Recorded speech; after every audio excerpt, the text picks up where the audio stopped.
thank you all for coming out today. It's a joy to be with you. It's a joy to be in the district, although I got to go back to Washington Friday.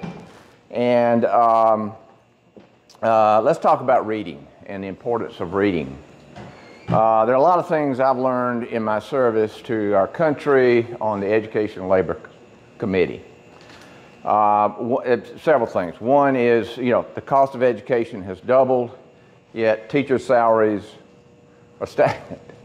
Why is that? And, is it compliance costs, whatever? I don't know. But we got to figure that out. But the most important thing that we've got to figure out is that if a young person is not reading at the third grade level when they finish the third grade, they're not going to graduate from high school. In this country, can you believe that? And guess what? If they don't graduate from high school, what do you think is going to happen to them? They're going to the streets to make a living, and they make a really good living in the streets. But the problem is, it's a dead end.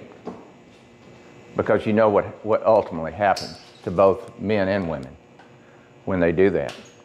So, why can't we fix that in this country? Seriously.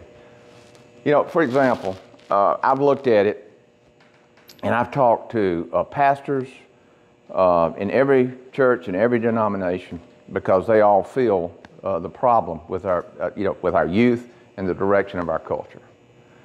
And so I said, and what I've concluded, and some of the children are in difficult situations.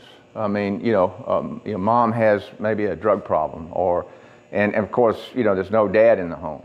And so that's a difficult way to grow up.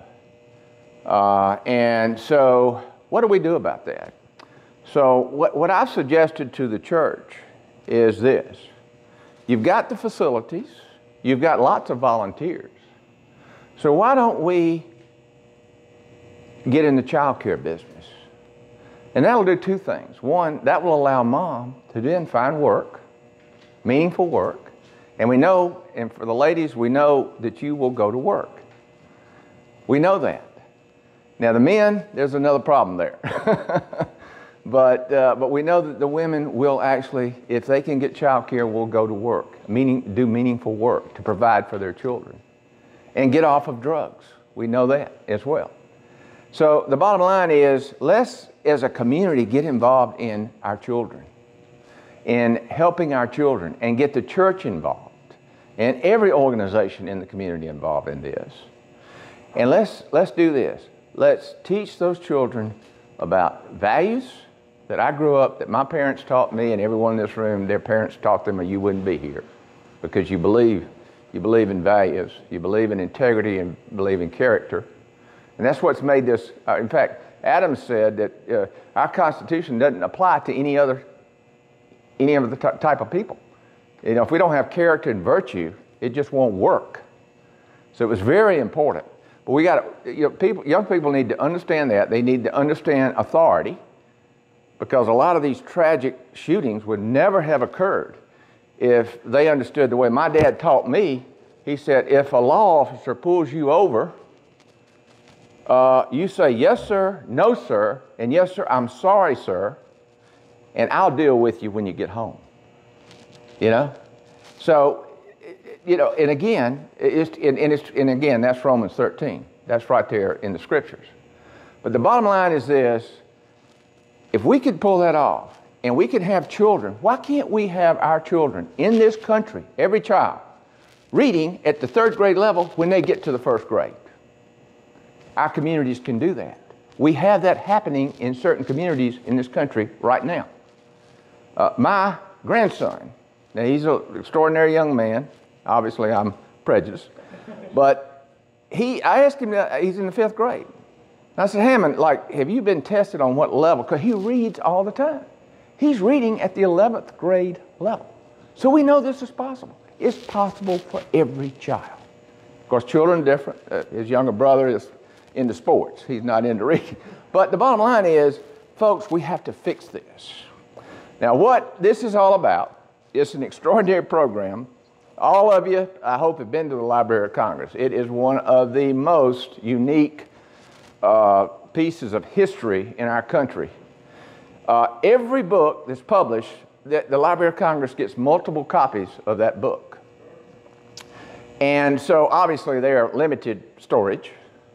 So in our work to promote reading, particularly reading at that first grade level, on the third grade level in the first grade, what we did today, Cam is here from Washington.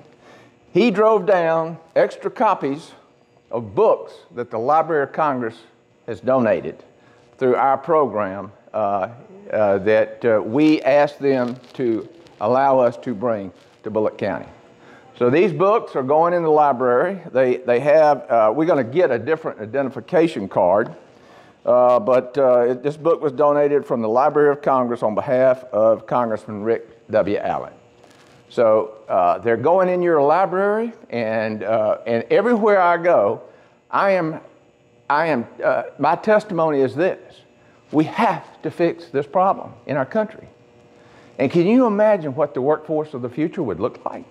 And I told the business community in Macon, Georgia yesterday, the State Chamber of Commerce, I said, it is time for the business community to get involved in education, financially and otherwise, because you're the beneficiary of the educated.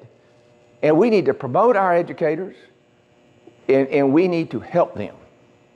Because folks, the country's future depends on it. And we got a big problem in workforce today. COVID has set us back, but we can overcome it. Because our founders, and in history, our country has overcome a lot. And we've had a lot of flaws. But guess what? You know, we're not a perfect union, but we want to make it a more perfect union. We have to address this problem. I don't want one child in this country to have to go to the streets to make a living illegally. I want every child in this country, and if there's anybody teaching in your school system that you'll never make it, you call me, because I'm going to mentor that child. How many of you mentor children in this community? Thank you. Everyone should mentor a young person, particularly those who are kind of, they can't quite figure it out. Yet, tell them that, they were created in the image of God. That's a big deal. Give them the confidence that they can do whatever God created them and put them here, and He put them here for a purpose. And you can't believe the confidence that they have then. And it's all about confidence, folks. We love college football, right? Do you think the coach goes into the locker room and he says, this team is we ain't got a chance today? How do you think that team's going to play? No, he goes in and he says, hey guys, you're the best of the best. And all you have to do is perform. You have to know how to perform. And again, from a reading standpoint and from a workforce standpoint, this is critical. So, yes, Brinsley? I just want to thank the group that set up the Children's Nook and allowed the Congressman to come. Yeah, and y'all want to tell us about that? Yeah, yeah, please. Yeah, come on here and get in front of these cameras. And Congressman, I also want to recognize, we have a couple of other of our yes, sir. community donors talking about business being involved, Bullitt Solutions, right? We have John Scott and Stuart Gregory here with us. They've been a big support in this. Good. Good. Thank you. Thank you so much. It's important. It's the future of our country. So tell me about the Nook. So the Nook started from the Bullitt County Literacy Council, and what we have is a group of organizations or entities in Bullitt County that has come together to form the council. We have people from different aspects as different organizations, child care centers, the public library, but what we do is come together and try to work on ways that we can increase the literacy here in Bullitt County. Mm-hmm. So one of our initiatives has been Reading Nooks, and what we've done is place Reading Nooks around different businesses in Statesboro. Bullitt Solutions was one of our major sponsors this year, and also was one of the first ones to place a Nook in their business. And so once we came here to City Council, to City Hall, we decided to place a Nook here so that as children come in with their families, they're able to grab a book they can sit here and read, but also take the book home with them in hopes of helping to build their home libraries. That's wonderful. Thank you so much. You're welcome. And you did a much better job than I did. You ever thought about running for Congress? But anyway, it's an extraordinary program. We're just pleased to be a part of it. And thank you. And are there any questions? Okay, sir? I said we'll grab you here. Okay, all right, great.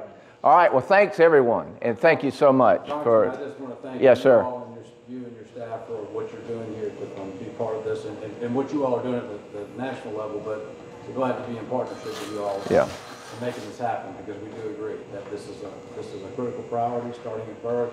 This community has rallied around that, as you can see, and we just really appreciate the support from y'all's level like this, because this means a lot to us. So. Well, I have 14 grandchildren, and but I love children, and I want to help our children. And like I said, the main thing is to give those children what they need to understand first: the American dream, what this great experiment is all about. Because many of them are taught that they'll never be able to experience it. Please don't teach a child that. I mean, look at Ben Carson. He was the worst student, became the best student, and is a neurosurgeon. You know, read his books. It's an amazing story. It's all because his mother made he and his brother read books every day. Y'all, this isn't rocket science. This is the real deal. And we have to fix this problem. And please call on me anything we can do to make our children successful and live this great American experiment. I want every child to have that opportunity. I don't want one child. I want to empty the prisons, okay? Let's empty the prisons. Let's get a workforce out there, motivated, people working every day, doing what they're passionate about and what God created them to do. That is God's design, and that's what I'm working on behalf of this country and behalf of this district, and it's a privilege to serve you. Thank you so much.